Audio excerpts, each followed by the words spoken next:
Hi class, this is Dr. O'Connor. This is the second and the last video for Chapter 9, and we're going to start off talking about ions in solution, or what we call electrolytes. Let's go ahead and define what an electrolyte is. It is a substance that when dissolved in water will produce ions, and this solution will conduct electricity. So ionic substances are what we call strong electrolytes. So sodium chloride would be a strong electrolyte. In other words, when you have a solution with, let's say I take sodium chloride and dissolve that in water, remember I have ions. That sodium chloride completely ionizes into sodium and chloride ions. So therefore it will conduct an electrical current. So let's go ahead and differentiate between strong, weak, and non-electrolytes. A strong electrolyte is a substance that completely ionizes. So these are things like salts or ionic compounds that dissolve in water.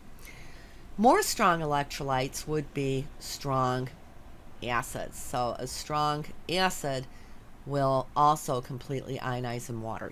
We'll talk about those a little bit later. Weak electrolytes are substances that only partially ionize in water. And those would be, for example, weak acids. And we'll talk about weak acids in the next chapter. Non-electrolytes are substances that do not produce ions when they dissolve in water. So glucose, sucrose, alcohols, acetone, all your molecular compounds, they do not produce ions when they dissolve in water. Well, let's take a look at this figure here. Here we see water in this beaker, and what we have is we have a light bulb, and we have positive and negative electrodes. And so the light bulb is hooked up to a power source, but in order for it to light, the circuit has to be complete. Well, in pure water, there are no ions, so this bulb is not going to light. However, in figure B, we have a sodium chloride solution, and we have those ions in solution. They conduct electricity, therefore the circuit is complete, and we see the bulb light. Now, if we had a weak electrolyte, like acetic acid in here, the bulb would light, but it would be very, very dim because the concentration of ions would be very low, because weak acids like acetic acid only partially ionize. So we're going to talk a little bit about electrolytes in body fluids. You think about our blood and other body fluids, they contain many different anions and cations. Now, think about it. These anions and cations are all mixed together, so it's really hard to assign specific cations to specific anions, or to even talk about specific ionic compounds. So what we do is we use what we call equivalents, because we're only concerned about the number of ions in the body fluids.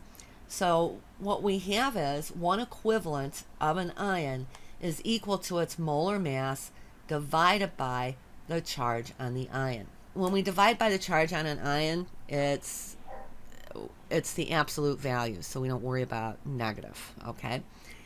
So if we have an ion that has a charge of a +1, one equivalent is equal to the formula mass of the ion. So for example, sodium ion, it has a +1 charge, so it's just a molar mass. So one equivalent of sodium ion is equal to 23 grams. For magnesium now, we have two charges, so one equivalent is equal to its molar mass, which is 24.3 grams divided by 2. So one equivalent of magnesium ion would be 12.2 grams. Now let's look at carbonate ion. We do have carbonate ions in the body fluids. And so what we have here is the molar mass of carbonate. We have 12 plus 3 times 16, so that'd be 12 plus 3 times 16. So the molar mass is of carbonate ion is 60 grams, but because of these two charges here, that -2, we divide that by 2. So 1 equivalent would be equal to 30 grams. Okay, so let's continue here. Now think about it. The ion concentrations in our body fluids are going to be low, so we usually report them in terms of milli equivalents. Okay, so 1 milli equivalent is 1,000th of an equivalent, so we know that 1 equivalent then is equal to 1,000 milli equivalents.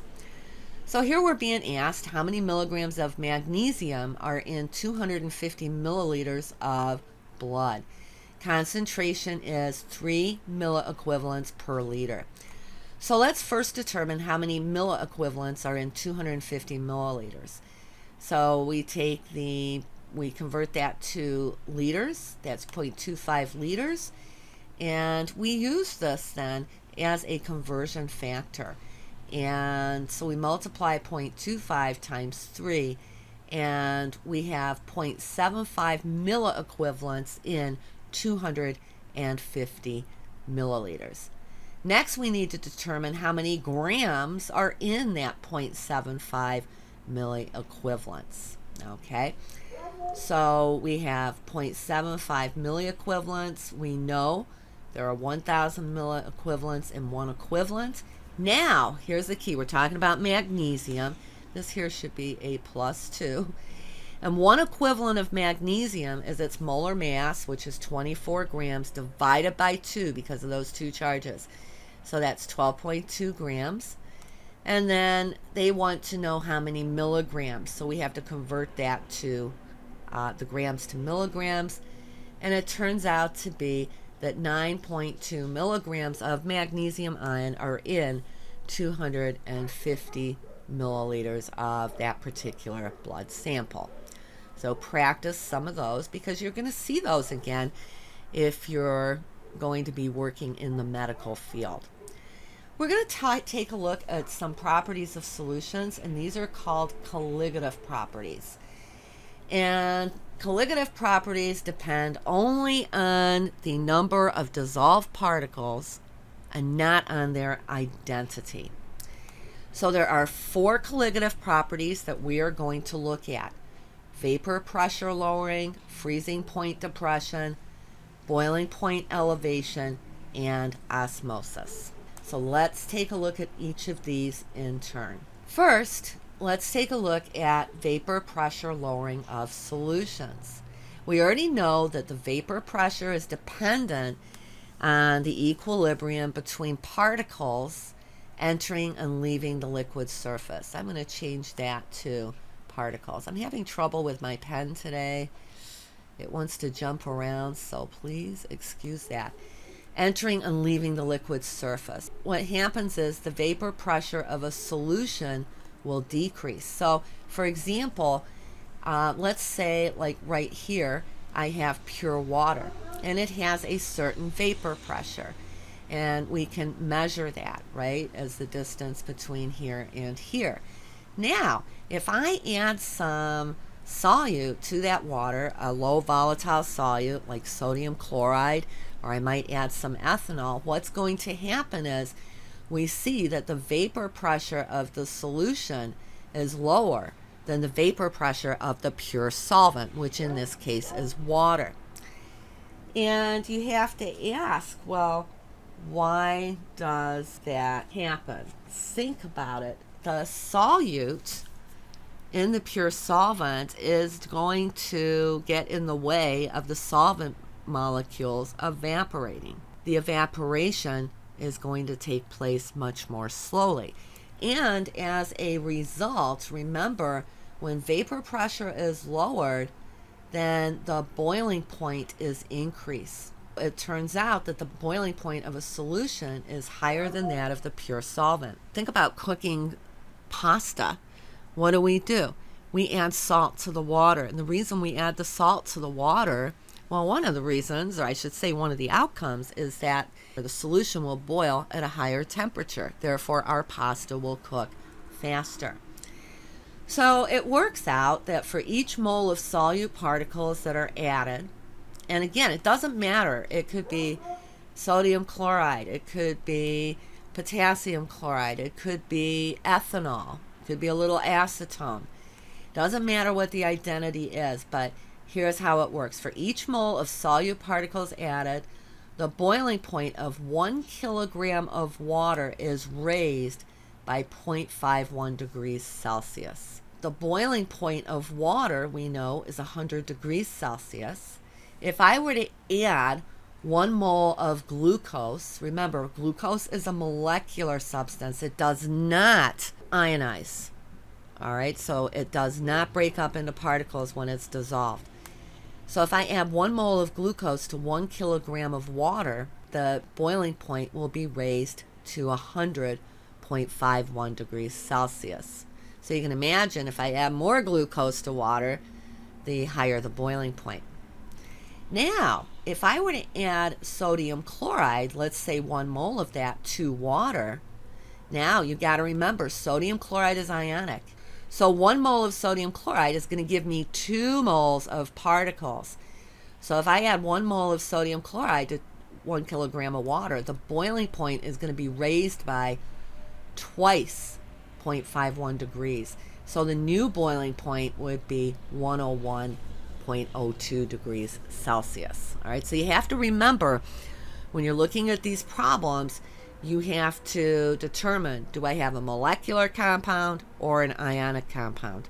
Because it's going to make a difference. Remember, molecular compounds do not dissolve into particles or ions. So here I'm going to ask you, which solution would have the highest boiling point? And we're talking about dissolving 1 mole of each of these into 1 kilogram of water. Well, if I dissolve 1 mole of sodium phosphate into 1 kilogram of water, let's see, we're going to end up with 3 moles of sodium ions, sorry about this pen, plus 1 mole of phosphate ions, and that's going to be a total of 4 moles of ions, okay? If I dissolve 1 mole of ethanol in 1 kilogram of water, again, the ethanol is molecular. So I'm just going to have 1 mole of ethanol, or 1 mole of ethanol molecules. So there would be 1 mole of ethanol molecules. Here, 1 mole of calcium chloride, this is ionic, I would have 2 plus 1, 3 moles of particles, okay? So the solution that would have the highest boiling point would be that has more particles, and that would be the sodium phosphate solution. We can figure out, with what we know, the boiling point of a solution that has 0.67 moles of sodium chloride in a half kilogram of water. So 0.67 moles of sodium chloride is going to produce 0.67 moles of sodium ion, plus 0.67 moles of chloride ion, because we have a 1-to-1 ratio of sodium to chloride ions. We're going to get a total of 1.34 moles of ions. So we dissolve that 1.34 moles of ions into 0.5 kilograms, and we know that 1 mole of particles will raise the temperature of 1 kilogram of water by 0.51 degrees Celsius. Our increase would be 1.37 degrees Celsius, but it asked us what is the boiling point. So we know the boiling point of water is 100 degrees. We add the 1.37 Celsius to that, and we end up with 101.4 degrees Celsius. I just rounded this up from 0.37 to 0.4. Okay, so let's take a look at freezing point depression. And it turns out that solutions have lower freezing points than pure solvents. Again, you have a solute in there that is getting in the way of the solvent molecules being able to arrange themselves into an ordered crystalline arrangement. a solution will have a lower freezing point than a pure solvent. Why do you think we put salt on the icy roads in the wintertime? It's because of freezing point depression. So for each mole of non-volatile solute particles, the freezing point now of 1 kilogram of water will be lowered by 1.86 degrees Celsius. So here we're asked, what is the freezing point of a solution of 1.34 moles of ethylene glycol, which is molecular, in 1.5 kilograms of water? Remember, this will not ionize, all right? So 1.34 moles of ethylene glycol, we put that into water, it's 1.34 moles of ethylene glycol. There's no ionization taking place. It is molecular. So what we have is 1 mole of solute particles per mole. So we have 1.34 moles of ethylene glycol per 1.5 kilograms of water. And we know that 1 mole of solute particles will decrease the freezing point by 1.86 degrees Celsius. So this would be 1.66 degrees Celsius lower for that solution. So the freezing point, remember, freezing point of water is 0. We subtract the 1.66 degrees Celsius from that, and the new freezing point would be 1.7 degrees Celsius. The next colligative property we want to talk about is called osmosis. Osmosis, I think you're all familiar with this, is the passage of a solvent through a semi-permeable membrane that separates two solutions of different concentration. Here we have a figure. We have the semi-permeable membrane here. And, you know, that could be one of those cellophane bags that you've used in the labs before. And so inside here we have a concentrated solution, and that is placed into water. All right. So what's going to happen is, let's say we have a sucrose solution in this bag, and what will happen is the water molecules will migrate into the bag. They'll migrate through that semi-permeable membrane. And as a result of that, we can see that the solution is being pushed up the tube here. And so the solvent molecules now on the solution side will have a lower concentration, which is why they pass through the membrane less frequently. And here we can see that this is a blow up of what's going on. Here's our membrane, here's our water, our solvent, okay? And we see that the solvent molecules on the pure solvent side are going to have a higher concentration, which means that they can pass through that membrane more frequently, okay? So as they pass through the membrane, again, we see that the solution is pushed up through the tube, all right? And what we can do is we can measure the osmotic pressure. This is the amount of external pressure that must be applied to the solution in order to prevent the movement of the solvent molecules across the semi-permeable membrane. And it turns out that osmotic pressure is dependent only on the concentration of solute particles and not on their identity.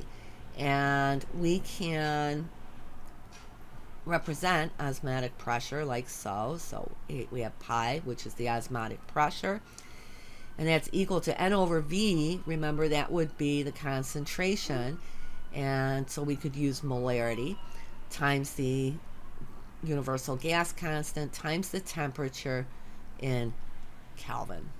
What's nice about osmotic pressure, we can use it to determine the concentration or the even the molar mass of an unknown substance. We're going to talk about osmolarity, and this is a concentration unit. And because we're not worried about the identities of the particles, the solutes, we use this, and this is a sum of the molarities of all the dissolved particles in a liter of solution. And we'll take a look at that in a moment.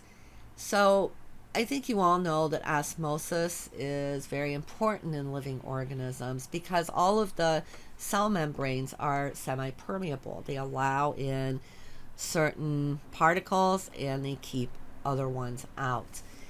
Here we have blood cells, and in figure A, the blood cells are normal in appearance. All right. But look here in figure B, they're not normal. They actually are swollen. And that's because there is too much water. It's because they're gaining water. And then here we see the blood cells are all shriveled up, and that's because they are losing water. So, in blood plasma, the surrounding blood cells have an osmolarity of about 0.3 osmol per liter. So in figure A, the reason the blood cells look normal is because we have the same osmolarity on both sides of the membrane. And we say that in that situation, we have an isotonic solution. In the case here, where the blood cells are swollen, then the osmolarity in the cell is less than the surrounding blood plasma and other cells. So that's a hypotonic solution. And then here, where the blood cells are all shriveled up because of the water loss, what we have is the osmolarity is greater than in the cell than it is outside of the cell. So this is a hypertonic solution. So here we're asked, what is the osmolarity of a 0.75 molar magnesium chloride solution? What we have is, remember, the magnesium chloride is going to ionize. We're going to end up with 2 chlorides for every magnesium. So we're going to have 0.75 molar magnesium ion plus 2 times 0.75 molar. Sorry about this pen. And that's for the chloride ions. So that is going to give us a total of 0.75 times 3, which is 2.25 molar. So the osmolarity is 2.25, and that's osmolarity. Okay? Here we're told that we have a 0.25 molar glucose solution with 0.6 mole sodium sulfite solution. So the glucose, remember, it doesn't ionize, so that's just 0.25 molar. And the sodium sulfite, we're going to end up with 2 sodium particles for each sulfite particle. So we're going to have 0.6 molar times 2 for the sodium ions, and then plus 0.6 molar in sulfite ions. And that is going to give us an osmolarity of 0.25 plus 2 times 0.6 plus 0.6, and that would be 2.05 osmolar. So practice those.